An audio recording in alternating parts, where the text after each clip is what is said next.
Welcome to your online coffee break, where we discuss bite-sized topics that inspire, educate, and entertain. Here's your host, a software innovator, award-winning marketer, and astronomy and space buff, Chuck Fields. Hello, thanks for joining me today for your online coffee break. We have a special guest for you today. It's Martha Davis. Now, you might remember her. I actually interviewed her almost exactly a year ago, but this interview is special because I actually got to go backstage before her performance here in Indianapolis. So again, Martha Davis. She's an American rock and new wave singer-songwriter from Berkeley, California. She's the lead singer of the band The Motels, who achieved gold record status and generated 2 top 10 singles, Only the Lonely and Suddenly Last Summer. Their most recent album, Last Few Beautiful Days, was a nominee as Best Album for 2019 by the Independent Music Awards. This is the story of a boy who was very sensitive to lights and sounds. So he built secret hiding places where nothing could get in. The boy didn't like looking people in the eye. It made him feel uncomfortable. One day, he found out he had something called autism. His family got him help. And slowly, he learned how to live with it better. Early intervention can make a lifetime of difference. Learn the signs at autismspeaks.org. Online coffee break. Martha, thank you so much for joining me again. Appreciate it. My pleasure. Always fun. It's been several months, and when we last talked, you were getting ready to embark on this wonderful tour that you've been on, and here we are. We're a couple hours before your show. How's the tour going? Well, this is a different tour than last year, but I kind of like this one better because last year we came out and did like 3 songs. Yeah. This time we're doing an hour. That's awesome. So, and then we're headlining, and it's a Live Nation tour, and it's lovely. I know you're obviously doing the old hits, yeah. But you also, your new album that I love, Last Few Beautiful Days, we talked about that too. Yeah. You're doing, what are some of your songs? A couple of the new songs, but we're actually doing a lot of, we're paying attention to Careful, because it's 40 years old this year. Okay, So wow. the second album, the Motel's second album, Careful, yeah, became 40 this year, so we're giving it a little chunk of like Careful time in there. Excellent. And yeah. And we got like 3 of the brand new songs, and then nice.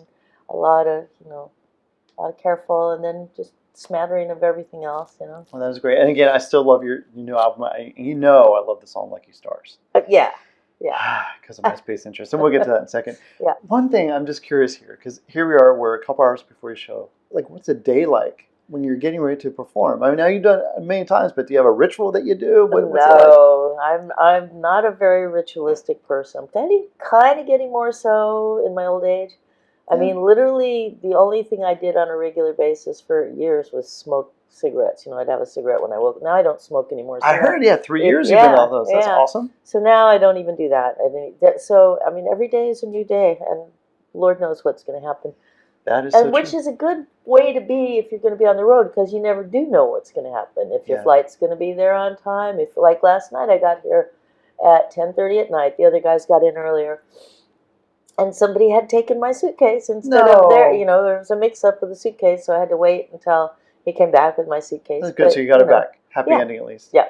There's all kinds of crazy stuff. I remember another luggage thing was, it might have been the Careful album we were touring back in the day, and the luggage came out, and Tim McGovern was in the band then. I think it was his suitcase came out, and it literally looked like a shark had torn it open. Really? It was like completely like gutted, and stuff was hanging out of it. And strangely enough, we were on the same flight as ZZ Top, and looked at it, and he just went, "I suppose they thought you weren't going to notice that." Yeah, right. Which is hilarious, because really, what did they think? So, yeah, I mean, you never know what's going to happen. That's the beauty of it. You never know what's going to happen live. That's why it's always fun to, when people ask if you get sick of playing the same songs, and we may have talked about this before, you can't, because it's always different. It's a different audience. It's a different venue. Yeah. There's probably people there who've never heard these songs before. That's true.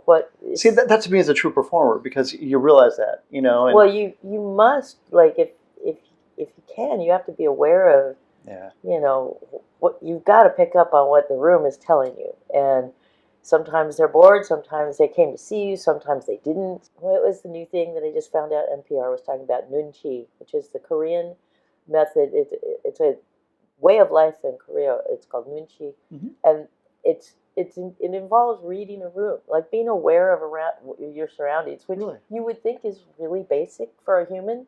Yeah. But these days, not a lot of people pay attention to like what another person is feeling, or like probably because their head's buried in their phone. Exactly. We're so wrapped up in ourselves or our phones or whatever. But the idea of just paying attention and trying to feel what other people are feeling, and especially it's one-on-one, you can go, oh, you're having a bad day. But if you're in a room full of people, there's a feeling to that room, and that's another thing that you can pick up. And apparently in Korea, they train themselves from young people to be aware of this. So when did you first kind of find out about that? That's really interesting.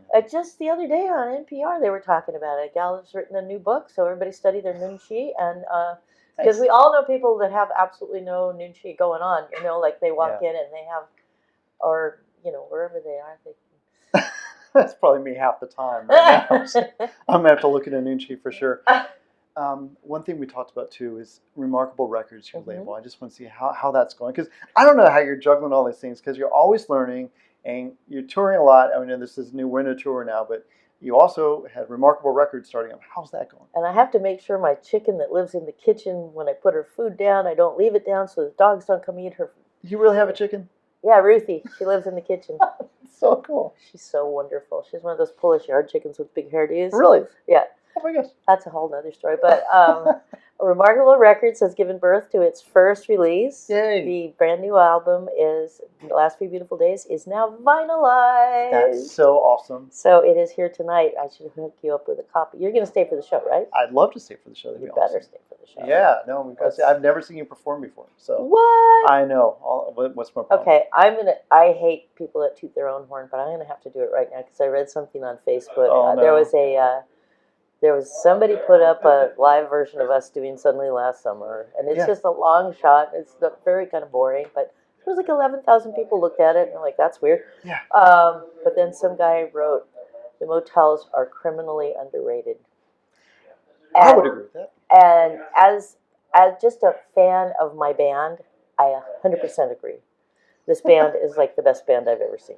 And my favorite part of the show is when they just start going crazy and I hop off stage and just watch them for a while. Oh my God. They're so good. Well, I think it's great. And again, your tour's still going strong. It's themotels.com. They can see all the tour dates. Yep. I do want to switch gears for a second, because one thing that impressed me too is how you did the children's music. Yeah. We talked about that, and we talked about, and by the way, did you know that Indianapolis is home to the world's largest children's museum? Really? Yes, the world's largest. Hello. Right down the street from here. You have to I check need that to out know when you have the this. time. We need to bring Phineas T Rabbit. Exactly. Let's talk about Phineas T Rabbit, my favorite rabbit in the universe. Not only because he's an astrophysicist, but because I love how he loves about black holes. But for our audience who hasn't heard about Phineas T Rabbit, tell us about him. Phineas T Rabbit is a little bunny that was found by a magician. This is a story, kids, so like I'm making this all up in my noodle. Was found by this magician, the Great Marveloso, and out in his backyard, just a little tiny shivery bunny.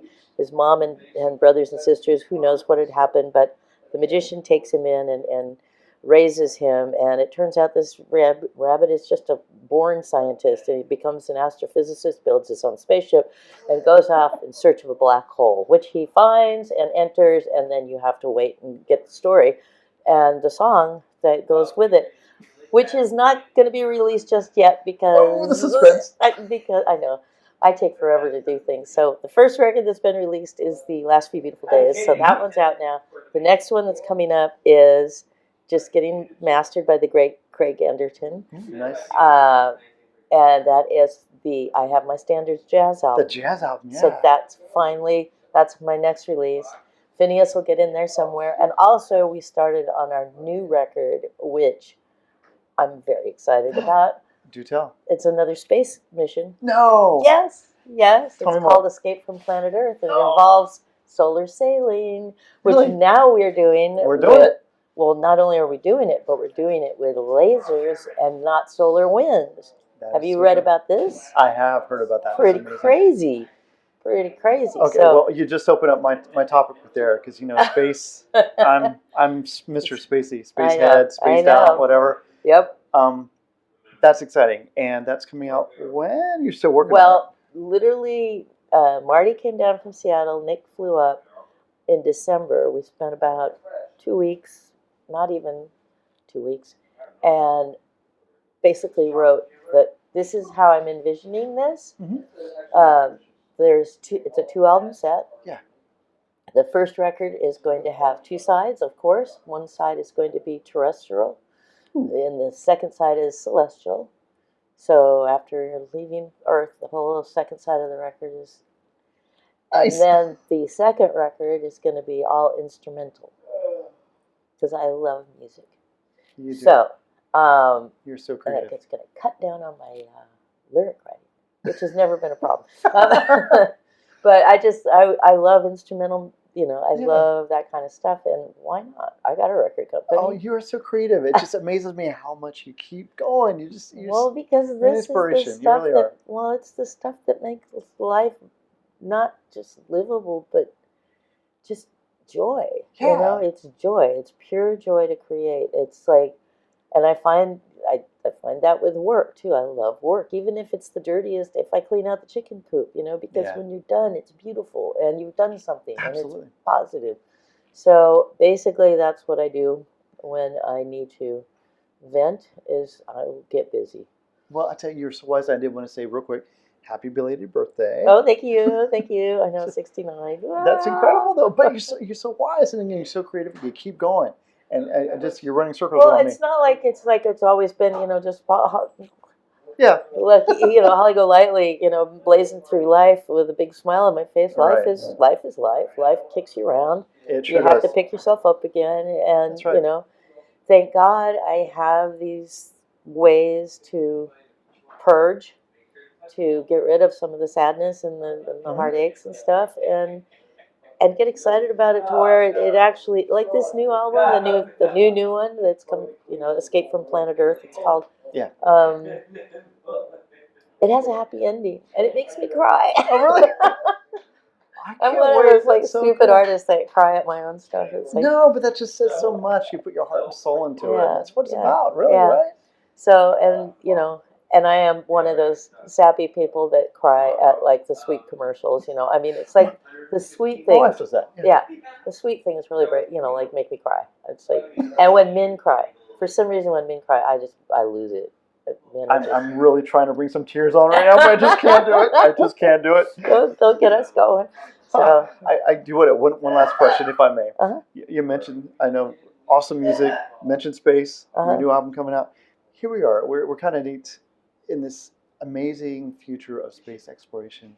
What are you excited about the most about that? Lots of things happening. To be perfectly honest, I'm just so excited about little Voyager coming back on. I swear to God, those two, when they left, when we thought that, okay, deep space, goodbye, we're going to see you. And I was just crying because it was like, I have this old VHS that's the most beautiful. It's just them and the pictures, and it's just the classical music. There's no, and it just has, and it's the most beautiful thing. And these little guys are just, it just goes to show you, we can get snazzy and fancy and all highfalutin, but there was just this honest exploration that was beginning to happen in the beginning. I don't know if it got political. I don't know what happened, because when you see the joy, like you look at the old missions and you see the joy in people's faces working on these missions, like the involvement and stuff like that. And I hope that we still have that. I hope we still have that just excitement, that we're not so blasé about discovery. Yeah. Because there's so much at the bottom of the ocean we don't even know. I know. Yeah, we're finding out so much. Just discovery, that's part of this, paying attention too. It's not just paying attention to your fellow man. Right. Pay attention to what's around you. I mean, nature it's staggering how extraordinary, how beautiful, how intricate, how crazy fractal chaos, insanity goes on a daily basis, and we never pay attention to it. That's so true. It's just, all you have to do to get to enjoy life is to open your eyes, open your heart, open your ears. Just like it's all here. It's quite, what is it Auntie Mame said? She said, life is a banquet. Most poor sons of bitches are starving to death. You know? God bless Auntie Mame. Absolutely. Yeah. Well, Martha, this is fantastic. Looking forward to your show tonight. Again, we Thank just you. want to say congratulations for the tour and the new album. We cannot wait till that comes out. And so much congratulations for Remarkable Records. I'm so happy for you. Thank you. Thank you so much for joining me. Really appreciate it. Oh, it's my pleasure. Online coffee break. Wow, it was such an honor to meet Martha in person finally, and going backstage was just an incredible experience. I really hope you enjoyed our conversation as much as I did. It was incredible. I encourage you to check out their website, themotels.com, and check out their new music. It's incredible. Anyway, I want to thank Martha for letting me come see her backstage. I want to thank you for joining us today. If you can do us a favor and like this episode, if you're watching on YouTube or if you're listening, whatever podcast application, if you can rate us there, we'd really appreciate it. Anyway, thank you so much for joining us today. We'll see you next time. God bless.